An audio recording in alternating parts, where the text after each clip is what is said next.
You're listening to the Autism Weekly podcast. Each week, we share community voices and bring light to stories that increase awareness, acceptance, equity, access, and inclusion. If you haven't already, subscribe to join the Autism Weekly family. I'm your host, Jeff Skibitsky. This week, we welcome Chris Collins to the podcast to talk about the role ABA can play in clinical settings and general education to support inclusion. Chris is the founder of a Florida-based nonprofit called ABAID, that's AID, Suncoast.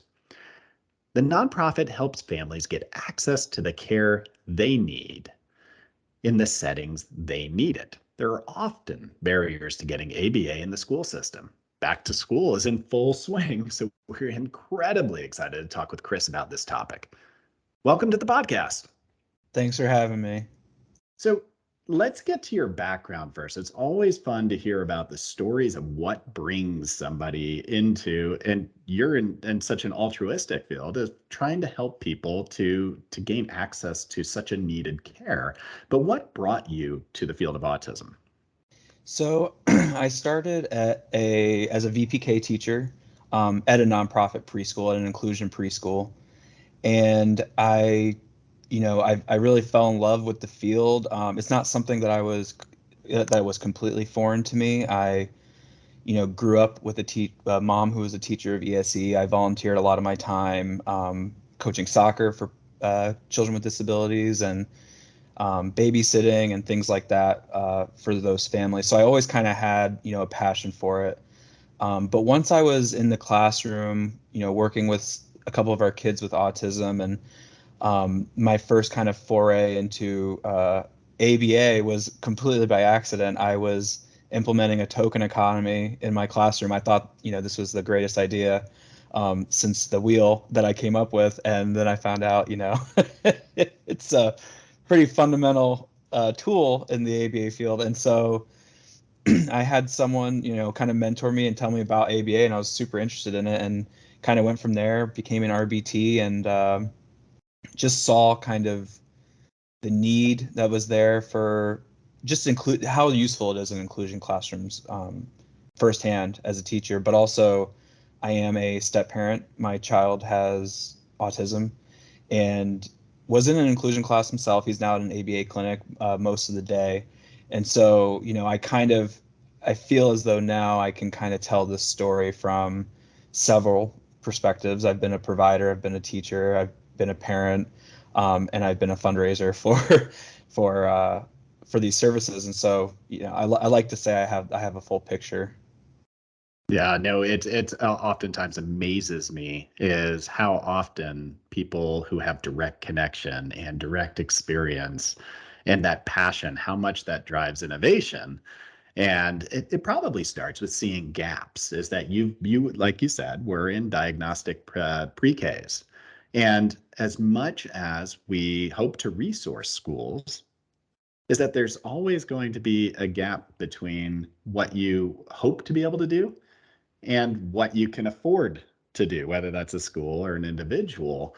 So what in the school setting were you looking at to say, there's something missing, or, if we resource this differently, that we'd have a better opportunity for the children to really experience inclusion?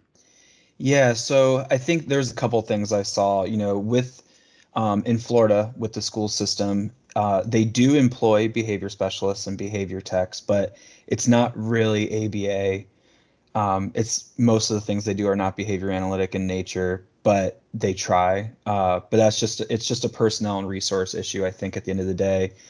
But that's a very big problem, and so I kind of focused my efforts initially on private school settings, which most of these are nonprofit schools that also don't have the resources to have behavior specialist or any kind of behavior practitioner, but they might outsource it to clinics and such. So finding the personnel, but also, there are so many children in those preschool settings and elementary school settings that don't have, we'll call it the magical ICD-10 code that's going to get them insurance to pay for their behavior services, and to see something again as simple as a token economy have such a powerful influence on an entire classroom of children, ranging in abilities. Some of these children are typically developing.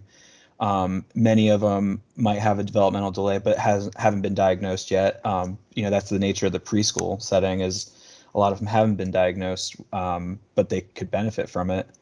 Mhm. So providing resources to those preschools and schools and settings that maybe wouldn't have access to it otherwise, in particular the kids who, um, like I said, don't have that diagnosis that's going to get insurance to pay for behavior analytic services. Absolutely. And I think this is an age-old question is, we oftentimes know what that gold standard is. Oftentimes we know what we want to provide to our children, and those resources, they cost money. So with your nonprofit, what's unique about the structure of how you're trying to be able to fill this gap that might be something that could be replicated?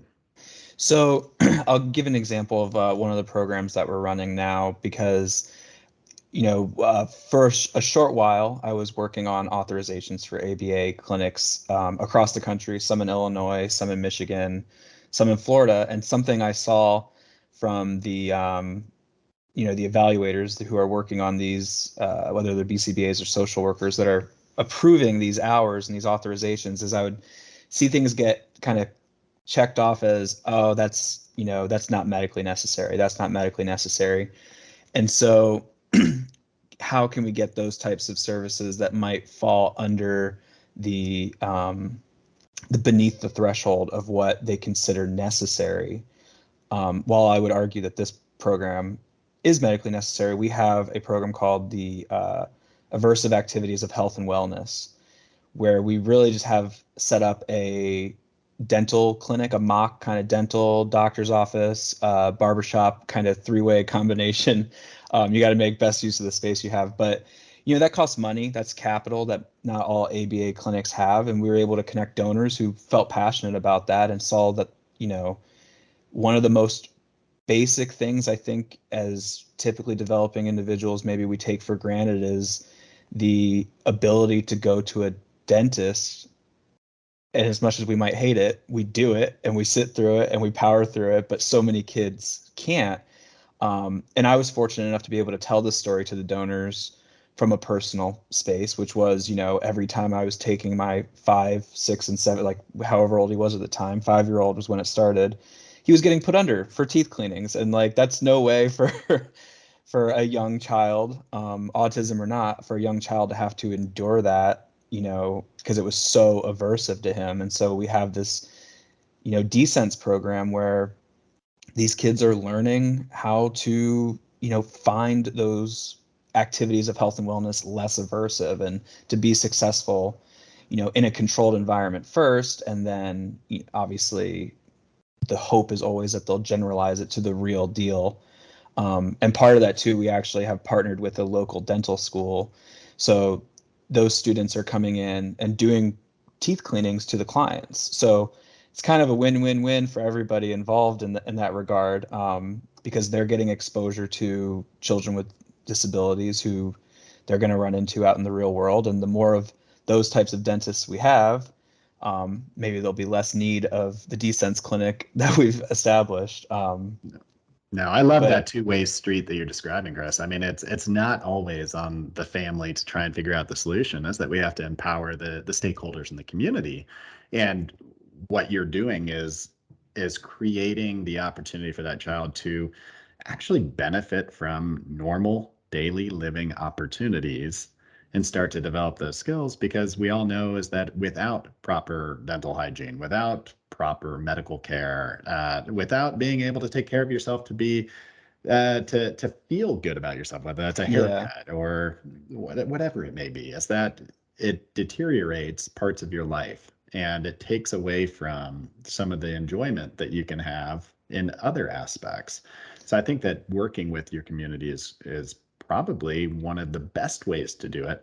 How do you talk to, and who are you going out to find these resources from? Because like you said, they cost money. It's not coming from your medical benefits. Who's out there? Who's helping you? So there are private and family foundations and community foundations, and these are nonprofits established by folks who want to give back, who want to be philanthropic. Um, and just finding them is as simple as just Googling, such and such your area and a community foundation, and those those places will pop up. And the community foundations in particular, they have a collection of donors and typically a pretty large amount of assets that they manage and make grants and make scholarships and all of those things. And then for what I've done is, to provide that access to the clinics is I've, registered 501(c)(3) so that it meets all the requirements that a community foundation and a private foundation need to be met by the IRS, and what governs all of that, and what's tax deductible, and who can receive a gift, and everything. And so that's kind of been the model by which I've gotten this off the ground. You know, I'll call it a private and philanthropic partnership. It's like kind of meeting those two industries, for lack of a better word, together, because you know there are resources out there. It's just like knowing how to access them, knowing how to ask the question, knowing who to ask the question to. Um, but usually, I've noticed that people want to help out. It's just getting the story out there. No, absolutely. And I mean, this is a way where you have direct impact into what's going on. And I think that that discrepancy is important for everybody to look at is there are certain things that a medical plan will pay for. They're going to pay for very specific components of a treatment plan. But some of these daily living skills, some of these academic and classroom skills are things that you're battling over. And whether or not you should have to battle over it and whether or not you should have to go into appeals process with your insurance company, that's for a different show. But what you're talking about right now is filling that gap. And in the classroom, what are some of these ABA benefits that people might not be receiving from their insurance company that are accessible in the classroom that maybe we can help to resource through philanthropic donation? Yeah, I think with the classroom in particular, and kind of what ABA has been doing, is it's really more of a professional development model. It's so expensive to try to outfit every room with a behavior tech, or every school with a behavior analyst. But what we can do is give teachers the tools that we use every day as behavior analytic practitioners, and that is bringing it back around to the token economy. My favorite thing. It's something so simple that anyone can do it. Anyone can implement that in their classroom.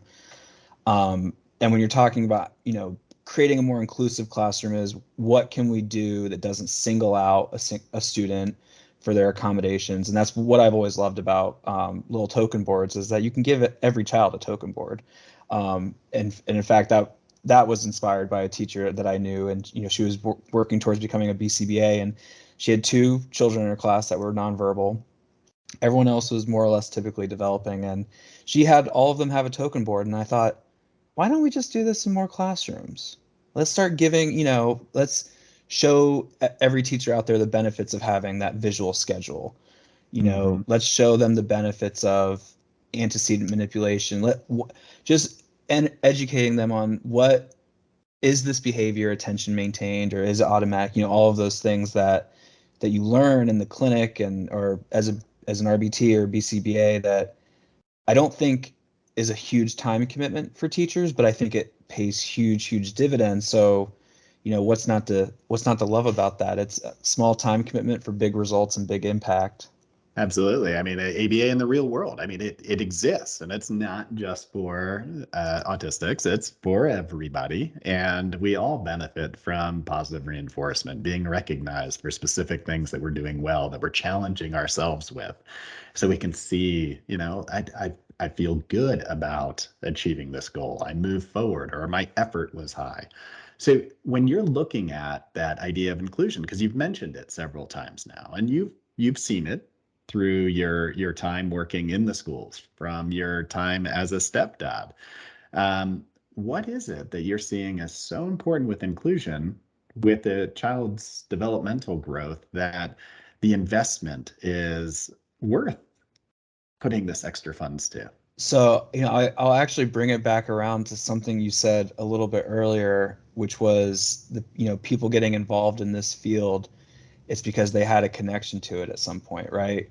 And I think, there's not a ton or any literature out there that I've found that I would love to start, maybe seeing how many people are working in the special needs field because they were exposed to it at a young age, or they have a loved one who, a nephew that's on the spectrum, or a brother that has Down syndrome, or uh, an aunt that taught special education. Because I guess that there's a lot of us that we didn't we didn't plan this from a young age. It just kind of feels like it was thrust upon us for one reason or another. Um, and so I think, those benefits can't be understated. And that's just as a community, as adults, that's how it impacts, the teachers, the typically developing peers, that they are taught empathy and acceptance and inclusiveness. And uh, as for the children themselves, who, like my stepson, for instance, is, you know, it's hard to understate the development that happens with powerful peers, powerful speech models, articulation models, behavior models. I mean, just having that, a group of students at your table uh, that are not like you with autism, not, doesn't have the same obstacles you have, and they can show you, what it looks like to attend to a lesson. And that in turn allows that child to succeed. And that's what we want, is the highest level of independence for those kids. And I think those typically developing peers can help them achieve that, probably better than any of us can as therapists and teachers. The peers are the ones that really do the legwork and have the biggest impact. Absolutely. I mean, it's super insightful, the fact that, I mean, when you're looking at building a community that demonstrates empathy, has social awareness, is inclusive, is that, the way to do that is to create an environment where they have the opportunity to practice that. So not only are you benefiting the individual who you're trying to create an inclusive environment for, but you're actually creating that inclusive environment and benefiting everybody who needs to learn that skill, which it's not something that inherently is brought out by our society right now. Is that sometimes you have to create these opportunities and teach it and help people to experience it. So I think I mean, I see where you're coming from, and there is the byproduct that ideally is that you have a lot more helpers in this world, because they've learned it at an early age how they can be impactful for their community. When you're looking at, how to be able to empower or resource so that inclusion actually works, one of those things would be is finding out ways to include that into individualized education plan or an IEP. So how how do you incorporate some of those ideas to make sure it's matching up with the funding that you can do at the school to say, hey, you know what, we can help resource this particular component, or we can be there for that so that we can help to meet your educational needs?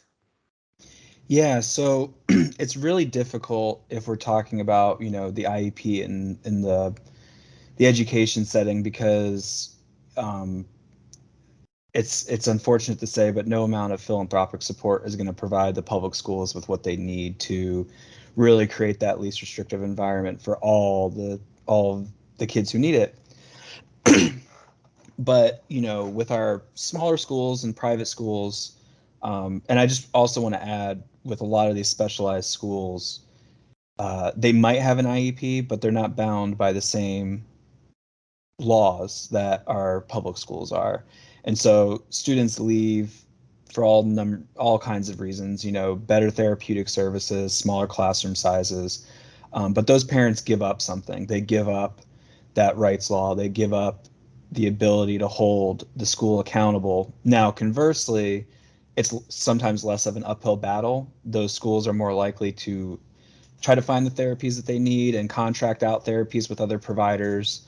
But there's no legal recourse that they have, which is something that I've been working with, not just through this nonprofit, but through my day job, is, getting these schools the resources they need, the teachers the resources they need, so that they can make sure that these students have everything they need. And there's no need for a legal recourse. There's no need to be obligated through law, but they're obligated through, I don't want to say a sense of duty, but that they can do it. It's achievable. It's right there for them. They have the supports they need. No, and I think that's the first step, is being able to kind of create the open dialogue, identify those resources, and to have a working relationship. As soon as it becomes adversarial, now people have their guards up. They're not willing to try new things. They're not willing to accept the additional training because they feel like there might be a watchdog over what's happening, versus saying, well, let's work together to make something better. It might not be best today, but better. Let's incrementally get there.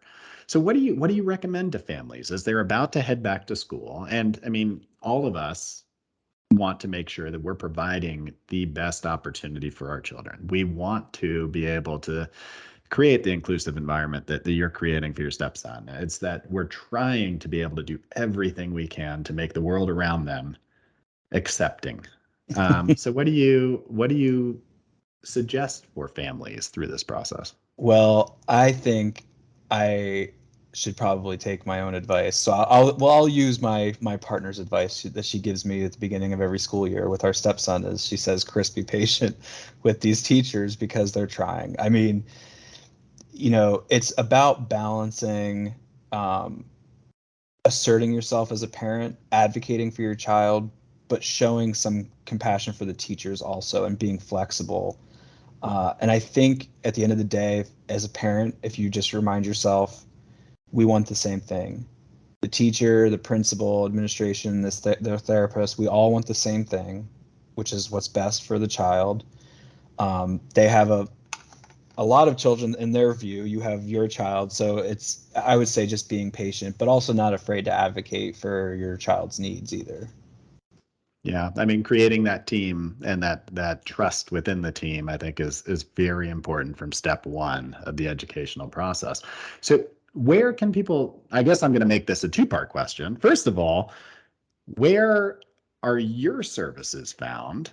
And then secondly, where can folks like myself who are looking to understand what could increase the value of some of the opportunities out there and replicate some systems and understand how we can make your system even more scalable for even more families, what, I guess, where's that information housed?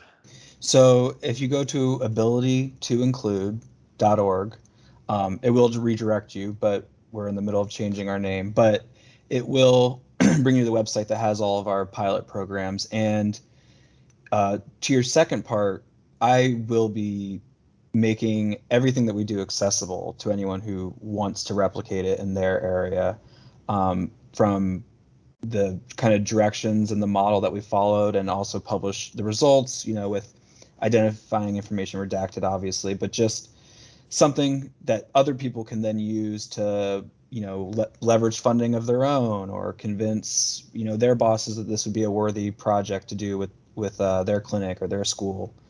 And all that will be found on abilitytoinclude.org. And also, if this is something that our region is Sarasota and Manatee County, so that's in Florida. But if you're looking to do something similar in your area, feel free to reach out and I will help. I think that's probably been the most useful tool at my disposal. Has been, I don't really care about the nonprofit in and of itself. Like, I've been very open with working with people. I don't need to be the fiscal sponsor. The money doesn't have to flow through. And you run into that a lot with nonprofits. People keep track of their scorecards, how much money they raise and their programs. But I don't care about that. I care about the community. I was born and raised in this area, so that's kind of always been my goals. I want to see a prosperous Sarasota Manatee County. And if you feel like that about your region, feel free to reach out, and I can just kind of freely consult you, let you know where to find stuff. That's always been a talent of mine, finding the resources out there for those who would like it. Well, I appreciate all the work that you're doing on this, Chris, and trailblazing a process through this. Is that opening up these opportunities for kids to be able to get a haircut, to be able to tolerate dentistry, to be able to do a variety of things, but then also to be able to start to create more community around the schooling opportunities, and potentially in the future, maybe even bigger components as far as opening up community activities, restaurants, things like that, where we can really start to help to tailor an idea of inclusiveness and awareness. Is that I think that the idea starts, and the more that you communicate about it, I think it's going to start to spread, and we're going to see all the fruits of your labor really pan out, not just in Sarasota, but everywhere. So I appreciate you coming on today to start that dialogue. Yeah, I appreciate you reaching out to me and having me on. Thank you for listening to Autism Weekly. We hope you tune back in next week to learn more about autism in the real world.